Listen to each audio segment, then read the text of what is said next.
বাংলাদেশে এক ফেরাউন ক্ষমতায় আছে না? দেখতে দেখতে অনেক বছর ফেরাউনের শাসন চলতেছে না? ওই দেখতে দেখতে দেখবেন ফেরাউনের মতো পানিতে ডুবে গেছে। ঠিক আছে তো? ফেরাউন পানিতে ডুবে গেছিল না?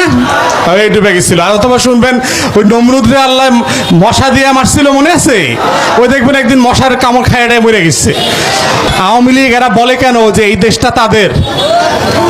কোথাও দলিল আছে? ভূমি অফিসে কোথাও লেখা আছে যে এই দেশটা আমরা হাসিনারে লেখা দিছি, আওয়ামী লীগরে লেখা দিছি? তাহলে আওয়ামী লীগের নেতারা যখন কইব যে এই দেশটা আমার, তখন আপনাদের কি করতে হইব? বাটপার কইতে হইব। ঠিক আছে? আওয়ামী লীগের নাম শুনলে আপনাদের কি বলতে হবে? বাটপার। আওয়ামী লীগের নাম শুনলে কি বলতে হবে? চোর। আওয়ামী লীগের নাম হইল চোর। আওয়ামী লীগের নাম হইল ফেরাউন। আওয়ামী লীগের নেতাদের নাম শুনলে কি বলবেন? ফেরাউন বলবেন, নমরুদ বলবেন।